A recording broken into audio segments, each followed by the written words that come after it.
Some would argue that the idea of the Spider-Verse began in the Spider-Man 94 animated series. And while the idea of multiple universes has been around forever, I tend to think of the Spider-Verse proper as coming from Dan Slott's lengthy comics run. But there is no denying that the animated feature Across the Spider-Verse took the concept to new heights.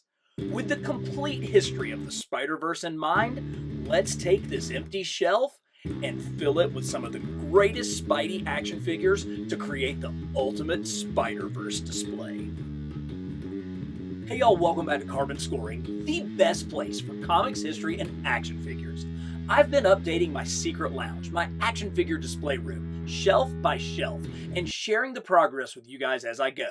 Now, it's time to dig into my Spider-Man displays. So let's start by going through my box of figures from the animated Spider-Verse series and determine the best versions of each of the main characters.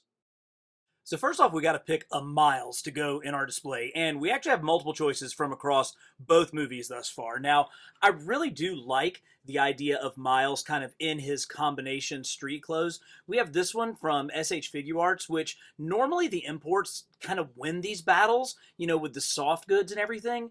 But this is one where the better figure really came from Marvel Legends. This is a great Miles kind of in his combo suit.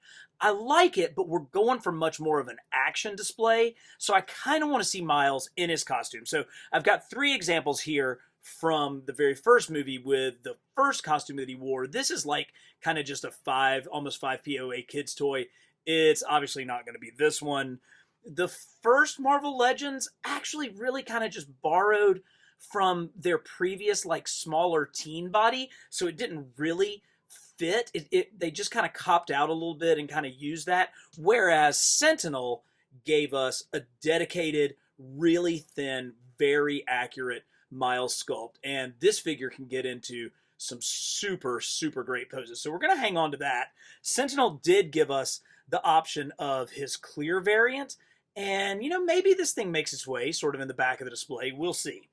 The ones from the second movie, I think I actually like this costume better. Again, you've got sort of the kids' toy version, which is cute, and I'm glad they make it so the kids have a chance to play with them. Marvel Legends of Across the Spider-Verse, pretty great. I mean, they really did a great job with kind of the carbon fiber look of the suit. The spider on the back is really good, and he's got terrific articulation.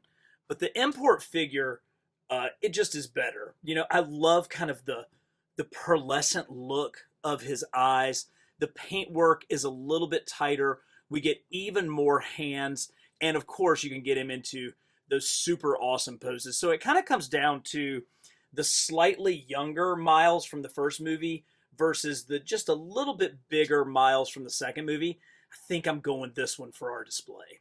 Lots of great Gwendies here. Now, I have really loved the Sentinel figures, and Sentinel Gwen is really good. I mean, she's got that great articulation, but the head is a little bit loose, even with kind of her unmasked version, and she's super small. So we got to actually back off of this one. I'm always glad to see that we do, well, no, this one. I am glad to see that we do get just good old-fashioned toys, and for a great toy at a cheap price, that's a pretty good Spider-Gwen. Now, Marvel Legends kind of killed it with their two Gwens. I think that head sculpt on first Gwen is really terrific, and they backed it up with the head sculpt on second Gwen. So I think I'm going with the second movie Gwen. So let's keep this one out. This was the first movie Gwen. I think this was the SH Figuarts version. Close, but not quite. So we're down to the Figuarts Gwen from the second movie, which has a little bit of kind of wonky joints, but does get into some really good poses. The neck, the head on mine is a little bit loose, or the Marvel Legends. And God, I don't know. I think for right now I'm going to hang on to the Marvel Legends for this one. Let's go with Marvel Legends Gwen. Peter B. Parker's had some pretty terrific looks as well. Like, the Marvel Legends is really solid with kind of the rubbery, the different shoes. This is a great. I love the 5 o'clock shadow, really good. And there's nothing wrong with just the good old toy of this one either. Now, SH Figuarts gave us a super highly detailed figure that you could actually switch out into soft goods clothes, and those actually come in pretty handy. But there's no way to beat the Sentinel Spidey figures. This figure is arguably the greatest Spider-Man figure that's ever been made. And when you use the pants from the SH Figuarts and put them on the slightly pot-bellied Peter B. Parker, throw in Baby May, that's a combination that just cannot be beat. And we're going to sneak in Miles as Peter on the Sentinel body as well. Not quite as many options as I would like for Spider-Ham, but the one that came packed with the Sentinel Gwen Stacy is absolutely the winner. Hasbro and Marvel Legends certainly gave us an appropriate Spider-Man Noir figure. There's absolutely nothing wrong with this. But it doesn't hold a candle to the majesty that is Sentinel's Into the Spider-Verse Spider-Man Noir. This is everything an action figure should be. I realize that it's technically more screen accurate, but I have been so frustrated with Sentinel's flimsy SPDR figure that I'm actually going to use this giant, fun toy one that was marketed to like 5-year-olds as something to stand up in the very back of our display. I actually like this translucent Spidey that came in like a 5-pack of 6-inch figures. It's really cool with the translucent plastic. And the regular Marvel's Legends version, this thing is a winner. I think it actually has the best cape with the transition from red down to clear, but I'm just not sure that it can match the sculpting detail and the articulation of the SH Figuarts figure. All of those tech pieces, all of this articulation is really hard to top. And while I don't love his big, cumbersome cape, I think this one has so much dynamic posing options, it's the one that's got to end up down in the display. But the Spider-Verse is way more expansive than the figures we have gotten from the movies. So next, let's dig through my 6-inch Spidey box to find some more characters that will help us fill this up.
One more box, this time looking for those animated Spideys that could fit the bill.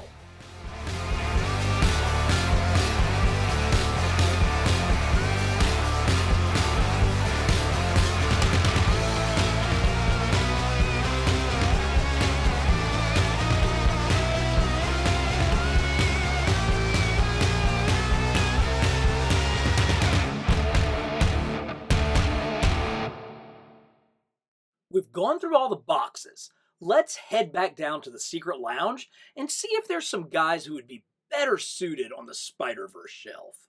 We pulled down the two versions of Japanese Spider-Man, but if we're going to include that, we've got to include his giant mech robot form, Leopardon. And while this incredible, heavy, die-cast metal Soul of Chogan version of Leopardon would be great, I just went to Japan, and if you want to see the adventures of me toy hunting across Japan for 2 weeks, check this video out. But I was able to find some Japanese Spider-Man toys on my hunt, so we've got to include... Oh, no, not this one. This one is definitely a cool Safubi figure that I found. Really, really awesome, but no, for our display, we've got to go with the 1978 Poppy die-cast Leopardon figure. Let's open this thing up and show it to you because this is going to be perfect for our Spider-Verse display. Now we're talking vintage Japanese toy goodness, all die-cast, all the way around. It actually will transform into the giant lion ship, but this Leopardon is just too good, and having just brought it back from Japan, we got to find a way to get this thing down there with the rest of the Spider-Verse. You know, it's not always who you pick to put on a shelf that matters, but why. Does a figure have sentimental value? Is the character from a great storyline you remember? Or is it just a really cool fig? At Carbon Scoring, our videos go beyond the what and get into the why of action figure collecting. If that's the kind of thing you enjoy, give us a like and hit subscribe because we are bringing you quality content like this every week. Okay, let's put this team together. The center of any Spider-Verse shelf has to be Miles Morales, and this 2023 SH Figuarts figure perfectly captures the look of the character on the screen. The same could be said for their offering of Gwen Stacy's Spider-Gwen, also released in 2023. I stand by the fact that Sentinel's 2022 Peter B. Parker is the best Spider-Man figure ever made, but it's even better with a custom May Parker on his shoulder. Plus, the alternate head and belly creates an all-new Spider-Man. Sentinel's most recent offering was this dynamic Spider-Man Noir figure from 2024. He looks like he stepped right out of the shadows. And the character who stole Across the Spider-Verse, Hobie Brown Spider-Punk. Here, a combination of the 2023 Marvel Legends figure with a custom head from RDJ Customs. Marvel Legends also killed it with their take on the movie version of Jessica Drew as Spider-Woman. So far, he has been played as the bad guy, but as you can see, there is so much more to Miguel O'Hara, seen here in SH Figuarts' 2024 offering. Everyone's favorite breakfast food, the spectacular Spider-Ham, came as a bonus figure with Sentinel's first Spider-Gwen. Is he man or clone? The best of 90s comic fads or the worst? The answer to all of these questions is yes. Marvel Legends Scarlet Spider is all that and a bag of chips. Takuya Yamashiro was the hero of 1978 Spider-Man television series released in Japan, and Marvel Legends perfectly captured his look with this 2022 action figure.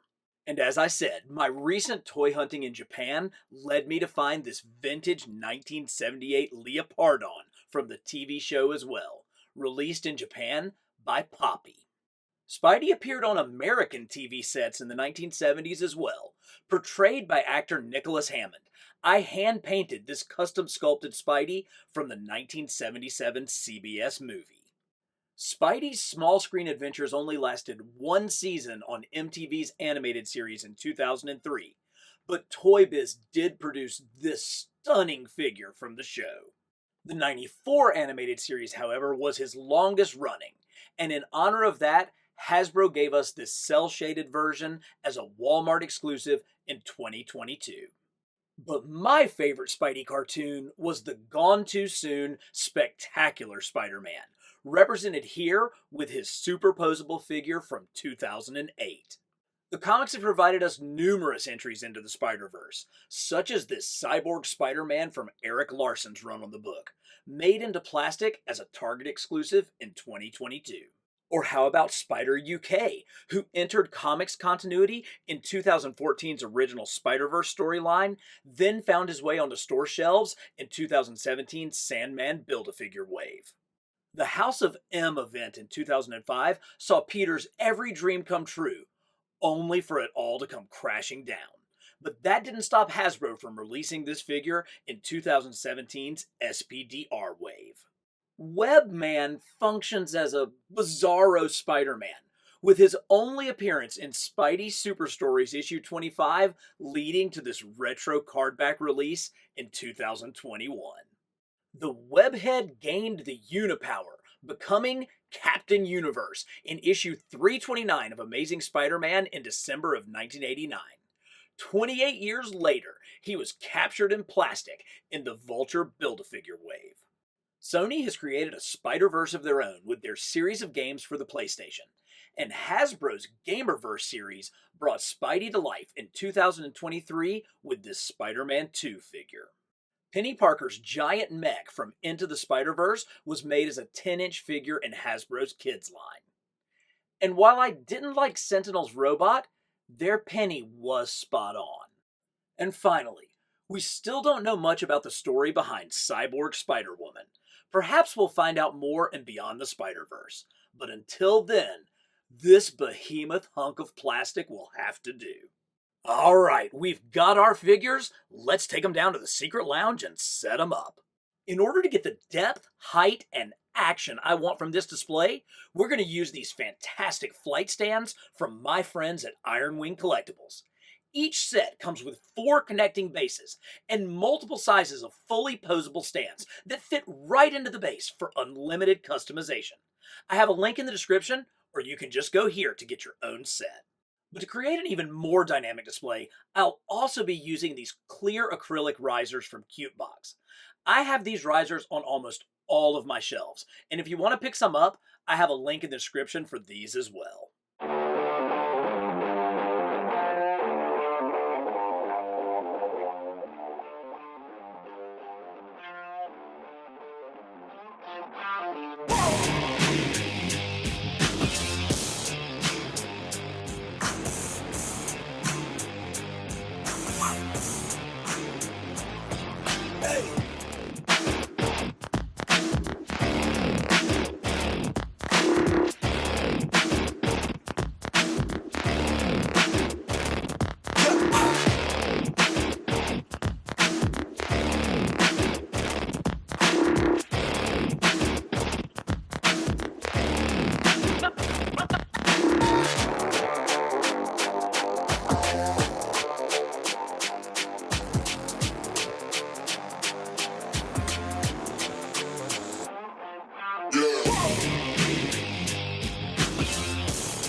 could have easily been 20 more figures added to this shelf if space had allowed.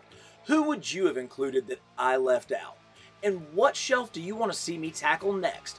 Leave me a comment and let me know. And as always, for the best in comics history and action figures, subscribe to Carbon Scoring.